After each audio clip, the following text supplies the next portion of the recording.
la scène du Théâtre Antique d'Orange pour la poursuite de nos rencontres d'artistes dans le cadre des Chorégies d'Orange. Aujourd'hui, c'est une rencontre avec Imva Mula, sublime et fabuleuse soprano. Bonjour et merci beaucoup d'accepter cette interview pour le Projecteur.com.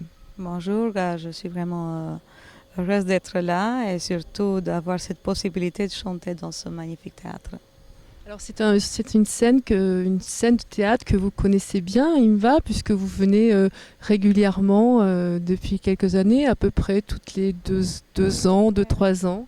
Tout à fait. Finalement, c'est un théâtre où j'ai chanté mes héroïnes, on va dire, parce que j'ai eu la chance de commencer par la Traviata en 2003. C'était un grand début parce que fait la Traviata dans cette immense scène avec un magnifique aussi décor avec le public, avec tous mes partenaires. C'était vraiment le luxe. Depuis, je viens régulièrement et je suis vraiment tout à fait heureuse pour ça. Alors, lorsque l'on est une grande soprano comme vous, puisque vous êtes une des plus grandes sopranos de la scène internationale, lorsque l'on connaît bien la scène d'un théâtre sur lequel on se produit, est-ce qu'on a toujours le trac sur les représentations ? Mais bien sûr. Le trac, à mon avis, c'est lié avec cette grande responsabilité qu'on a pour assurer le spectacle, mais pas seulement assurer le spectacle, être à la hauteur. Ce que le public, il attend un bon niveau. Et alors, c'est ça, moi je pense que le trac, ça vient, même si on connaît bien le théâtre, c'est toujours, j'ai l'impression, pour la première fois. Parce qu'en fait, c'est pour la première fois. Chaque soirée, il faut tout recommencer. C'est un autre public et il faut oublier ce qu'on a fait il y a 2 jours et recommencer. Chaque fois, recommencer. C'est pour ça que notre métier, ça demande beaucoup d'énergie et beaucoup de travail en même temps. Je pense que le trac, ça vient de ça. Bien sûr, que c'est beaucoup mieux de travailler, de chanter dans une scène où on connaît un petit peu comment ça marche aussi avec les difficultés aussi des Chorégies d'Orange. On connaît très bien parce qu'on chante dans un théâtre en plein air et il y a des soirées qui sont difficiles à assurer, mais en même temps, c'est ça la magie de ce théâtre, qu'on ne sait jamais qu'est-ce que ça va donner la soirée de spectacle. Est-ce que c'est aussi le trac, est-ce que c'est aussi la profondeur de vos émotions par rapport au ressenti de cette interprétation que vous avez à chaque fois ? Oui, mais voilà, on va dire les tracks sont différentes parce qu'on a aussi le track avant le spectacle, hein, les jours qui précèdent le spectacle, les heures avant le spectacle, pendant le maquillage, il y a ce track. Comment ce soir, comment je vais commencer à mettre ce rapport avec le public. Moi, je commence par ça. Chaque fois que je pense que les premières mesures de mon interprétation vont installer justement ce rapport avec le public. Et c'est très, très important. Si on pense que c'est fait avec le public, cette installation de confiance, et le public, il est là pour nous attendre et pour écouter notre interprétation. Et là, c'est le plus beau moment parce qu'il faut que ce rapport, il devienne un rapport très solide. Et là, c'est encore un moment pour moi personnellement, un moment très, très intéressant parce que quand on voit que ça va, le spectacle, il est sur la bonne route, on commence à donner quelque chose, justement, comme vous avez dit, ce trac qui reste en nous, cette grande émotion, on va dire, que change. Ce n'est pas le même, parce que ça dépend aussi de nos partenaires, ça dépend des émotions qu'on a pour le moment, ça dépend de la musique, ça dépend de plein de choses. Mais c'est très intéressant. C'est-à-dire il y a plusieurs tracks, il y a plusieurs émotions, il y a plusieurs responsabilités. Tout ça ensemble, ça fait cette magie d'être l'artiste lyrique et de chanter chaque soir live, comme si c'est la première fois. C'est magique. Vous interprétez donc Desdemona pour une œuvre d'Othello de Verdi, cette fois-ci au Corrige d'Orange. C'est un rôle qui est, enfin, j'imagine, qui est relativement difficile à interpréter parce que c'est quelque chose de très fort, de très puissant. Il y a à la fois beaucoup d'amour, de la trahison, manque de confiance. Comment l'interprétez-vous, vous, Inva? Ah oui, tout à fait, tout à fait. C'est un rôle d'une femme surtout amoureuse et elle connaît un petit peu le destin. Et justement cette évolution du personnage pendant le spectacle où le rapport, il y a un seul duo d'amour au début du spectacle, au premier acte, et après tout va être dans cette ambiance de jalousie et elle répond toujours avec son amour à Othello et lui répond toujours avec ses doutes. Et ça, c'est difficile, justement, donner toujours la fragilité, sensibilité d'une femme qu'elle est vraiment amoureuse et elle ne va jamais accepter de cette vie que Othello lui offre. Et finalement, elle arrive en dernier acte de chanter cette scène magnifique qui dure 15 minutes. C'est la scène que tout le monde attend, la scène de chambre où elle chante. Elle raconte une histoire que ça ressemble avec son histoire. Et finalement, à la fin, elle sait qu'elle va mourir. Elle sait que c'est le moment où vraiment c'est fini pour elle, mais elle est toujours amoureuse.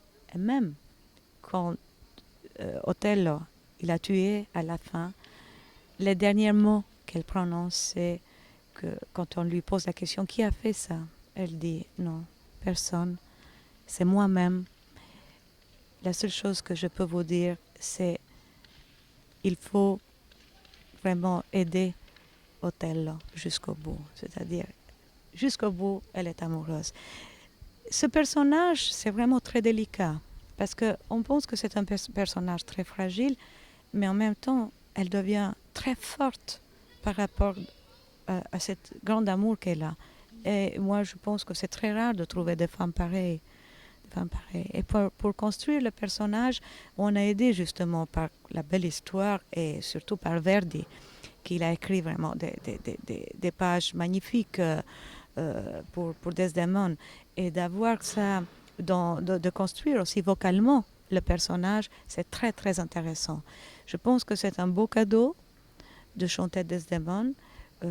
Vraiment, c'est difficile, mais en même temps, c'est tellement bouleversant ce personnage que moi, je sors de l'opéra complètement blessée et je suis bouleversée de cette histoire. Alors, je ne sais pas si un jour je ne vais pas avoir les mêmes sensations, peut-être quand je vais chanter plusieurs fois, mais je ne crois pas. Je pense que ça va rester toujours un personnage très très fort. C'est un caractère qui vous ressemble, cette forte personnalité de cette femme qui, malgré ce qui se passe, va tout faire pour aller jusqu'au bout des choses? Je ne pense pas, je ne sais pas, si je peux aller jusque-là de pardonner quelqu'un qui va me tuer. Ça, non, pas dans ce cas concret, non, bien non, sûr, non.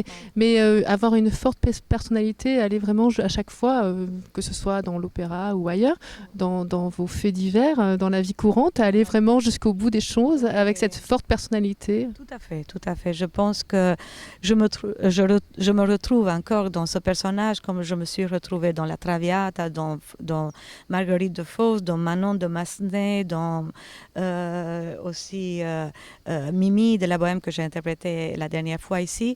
Je me retrouve encore dans Desdemone. Et ça, c'est aussi la beauté d'interpréter les personnages forts parce qu'on vit l'histoire, une vraie histoire, que ce n'est pas la nôtre, mais c'est une belle histoire qu'il faut vivre, partager et comme ça faire rêver tout le monde pendant le spectacle. Et ça, c'est aussi la beauté de notre métier. Vous êtes a priori, j'imagine, une battante aussi, comme cette Desdemone, puisque aujourd'hui vous avez une carrière internationalement reconnue et avec une qualité fabuleuse, puisque vous êtes une fabuleuse et sublime soprano, comme je vous le disais tout à l'heure. Vous avez, il y a quelques années, vous avez prêté votre voix à un film, Le Cinquième élément de Luc Besson. Est-ce que ça vous aurait tenté ou est-ce que ça vous tente de faire du cinéma aussi, Yngva? Euh, pourquoi pas, ça doit être très intéressant. Mais je pense que quand on a connu la scène et comme les comédiennes qui jouent dans le théâtre et qui jouent au cinéma, je pense que c'est pas la même chose. Pour nous, l'émotion, c'est là, c'est pendant le soirée, devant le public. C'est pas devant les caméras. Et ça, par exemple, quand j'ai fait des séances de photos, des séances de publicité qu'on m'a demandé, j'avais toujours cette trac de faire. La première prise doit être parfaite parce qu'on n'a pas une deuxième chance pour faire. Alors, je pense que oui, ça peut être intéressant, mais je préfère le vrai spectacle. Le spectacle vivant, l'humanité. Tout à fait. Le spectacle vivant, c'est ça. Je pense parce que peut-être j'ai fait ça toute ma vie et je trouve que c'est vraiment ça où je peux donner le maximum. Est-ce que aussi ça vous permet de vous accrocher à la réalité aussi, d'avoir un public face à vous? Oui, oui. Et comme vous m'avez posé la question si je suis une femme battante, moi je pense que être sur scène, déjà, ça demande une personnalité forte mais on construit avec le personnage l'homme qu'on est à l'intérieur. Parce que être devant, même dans ce théâtre, devant 8000 spectateurs ou même avec très peu de spectateurs, vous vous rendez compte où est-ce qu'on trouve cette force d'être face au public et de ne pas avoir... ce n'est pas permis de se tromper ou de faire quelque chose que ce n'est pas à la hauteur de notre travail. Alors je pense que si je peux répondre à votre question, si je suis une femme battante, je pense que je n'étais pas avant. Mais avec le temps, avec le désir de faire cette carrière, je demande toujours, je cherche la perfection. Et je ne pense pas que j'ai trouvé, je suis toujours à la recherche de ça. Je travaille beaucoup et je pense que même ma personnalité de la femme dans la vie réelle s'est construite petit à petit, mais c'est la scène qui m'a donné cette force. Et c'est pour ça que je dis, j'ai beaucoup de chance d'être une artiste lyrique, j'ai beaucoup de chance d'être devant le public, parce que je pense que sans mon métier, je n'aurais été pas la personne que je suis aujourd'hui. Que même dans la vie, je trouve la force de surmonter les obstacles et de dire toujours qu'avec une bonne énergie, on peut aller plus loin et on peut aider aussi les autres. Que l'arrivée, il y a 2-3 ans, excusez-moi, je n'ai pas les années exactes, l'arrivée de votre petite fille aussi a provoqué cette pulsion de vouloir à tout prix se battre et continuer dans l'exigence de vous-même et d'arriver à pousser les portes pour justement être là de plus en plus. Vous savez, j'ai un garçon de maintenant 19 ans que j'ai toujours amené avec moi. Il était petit, alors j'ai amené partout. À l'époque, j'ai travaillé beaucoup aux États-Unis et je faisais tous les tournées avec mon fils. Et il est devenu, il était toujours au théâtre, il est très passionné par la musique aussi. Et quand j'ai eu ma fille, ils ont 17 ans d'écart, je voulais justement de ne rien annuler, de montrer à moi-même, pas aux autres, que même une femme enceinte, elle peut travailler jusqu'au bout, elle peut être sur scène. Et j'ai pas traité le moment de l'arrivée de ma fille comme si c'était quelque chose que ça sort de l'ordinaire. Je dis mais non, j'ai commencé ici. de chanter quand ma fille elle avait 45 jours. Et c'est comme ça. C'est-à-dire, peut-être parce que j'avais cette expérience, j'ai eu la chance d'avoir la bonne santé en même temps. Mais même l'arrivée de ma fille, je pense que m'a donné le courage de continuer de chanter, de ne pas perdre ma forme vocale et physique et de dire que voilà, tout va bien. Et je suis vraiment heureuse de voir que depuis que la petite est née, elle a voyagé, elle change tous les mois les endroits.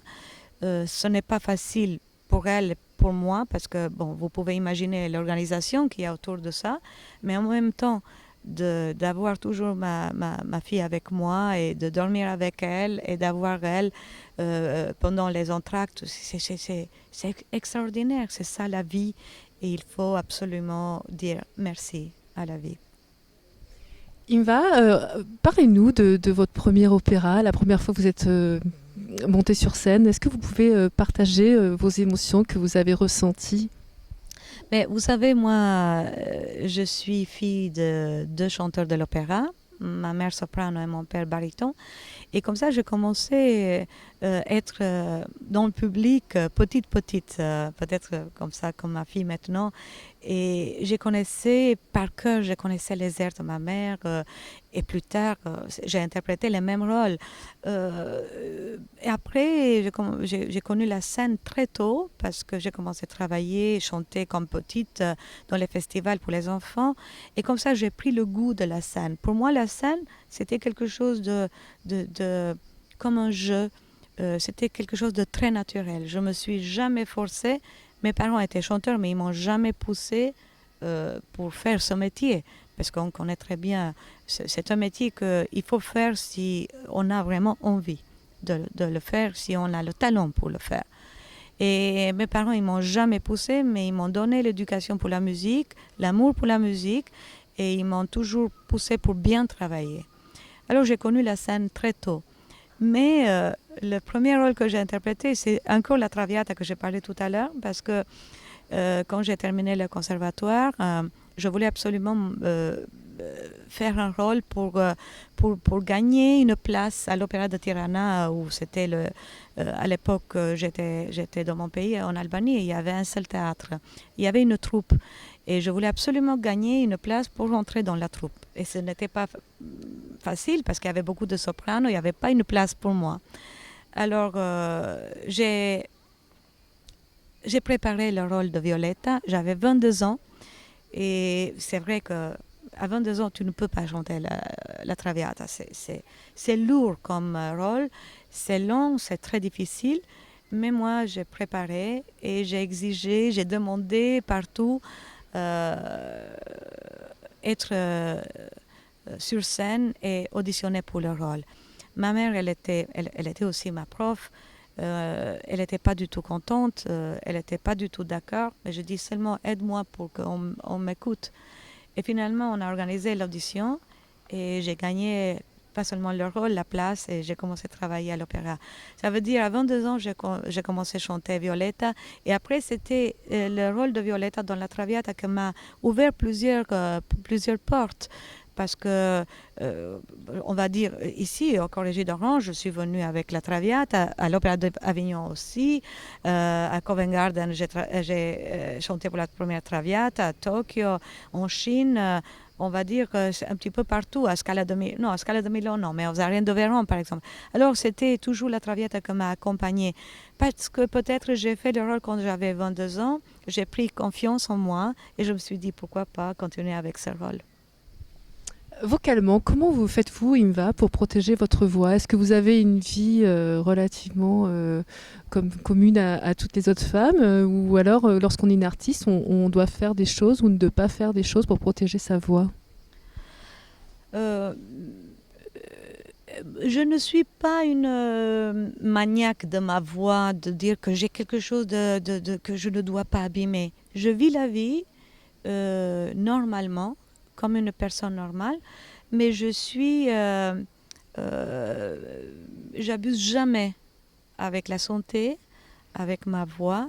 une vie régulière, de bien dormir, de ne pas boire, de ne pas fumer, de ne pas crier, de ne pas participer dans les soirées folles avec beaucoup de bruit autour, et de faire la vie d'un grand sportif de haut niveau qui va faire que ses performances de sport comme ça, et de travailler tous les jours avec la voix. Je pense qu'il n'y a pas d'autre recette. Il faut être vraiment très...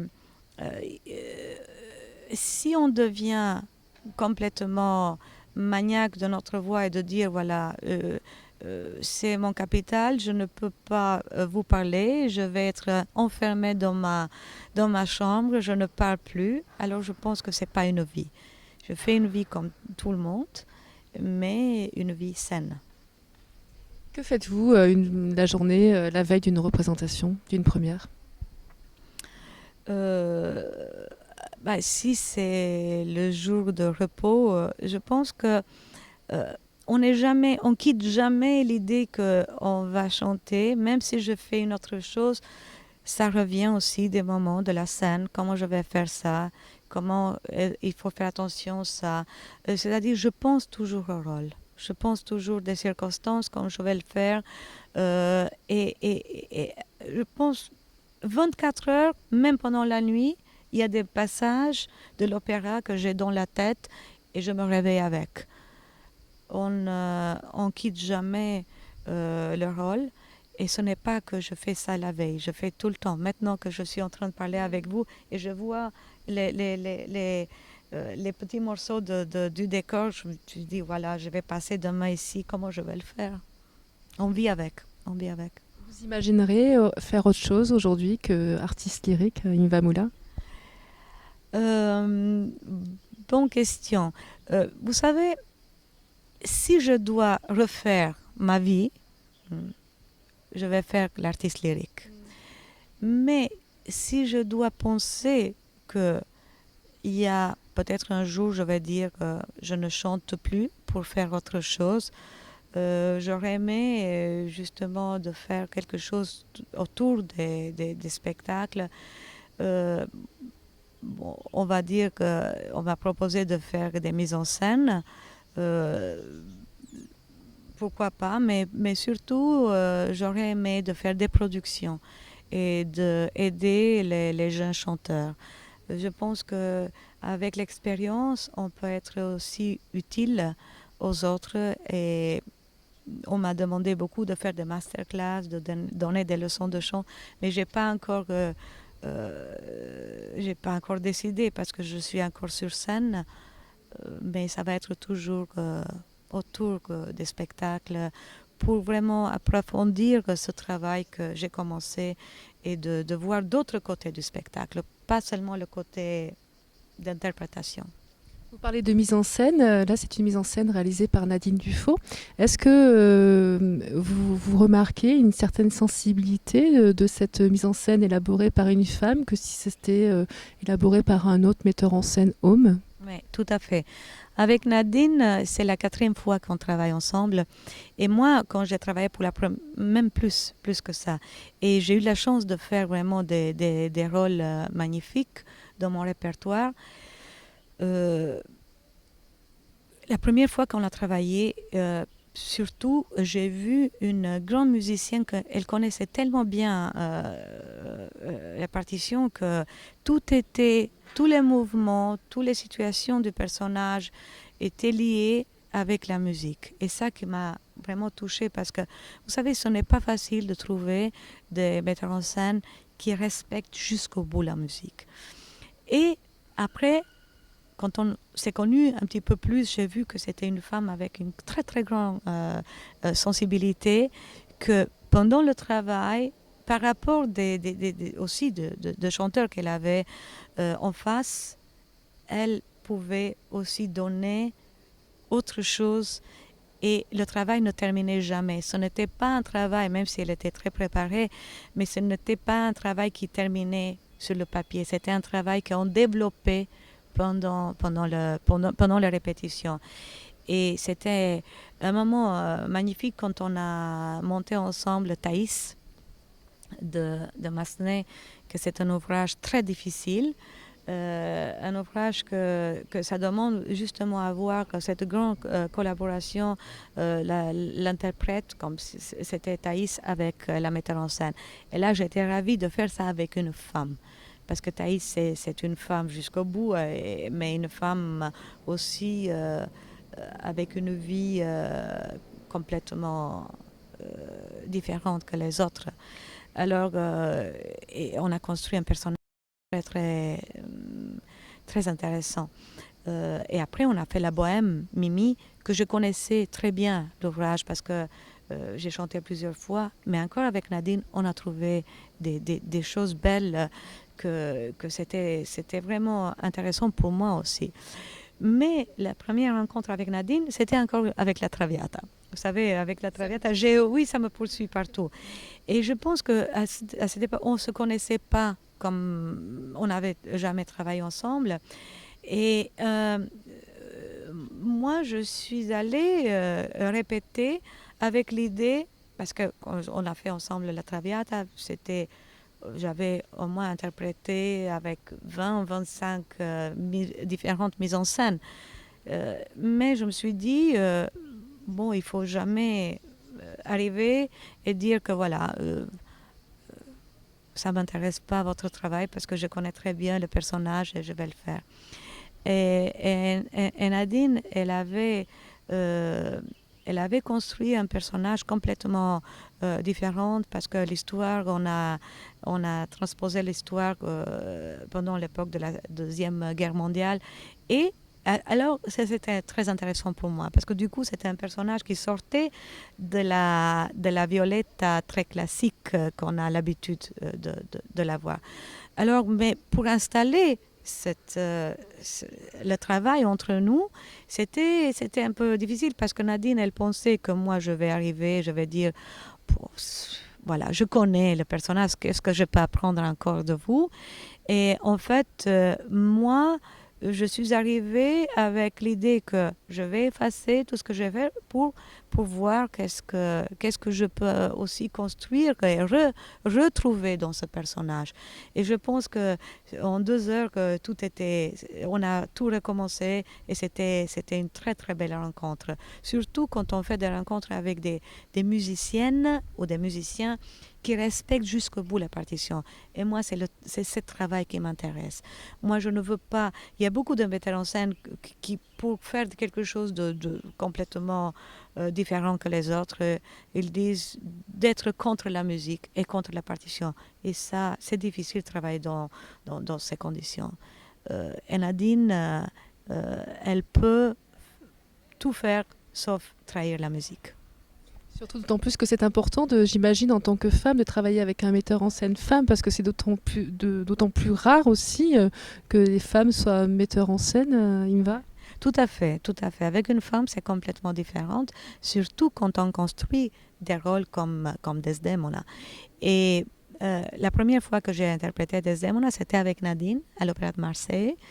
Et c'était très important pour moi, parce que quand on vient avec un rôle pour la première fois, il faut absolument être en confiance avec la personne qui construit et qui t'aide pour construire le rôle. Et le fait que c'était avec Nadine, ça m'a donné la force, ça m'a rassurée pour trouver aussi, pour chercher et pour développer le rôle. Et le résultat, il était vraiment très bien. Merci beaucoup, Inva Mula, pour cette rencontre. Merci à vous d'être ici, dans cet magnifique théâtre. Et on espère de faire un beau spectacle comme tout le public. Il attend vraiment un grand spectacle d'Othello. Merci beaucoup, Inva. Merci.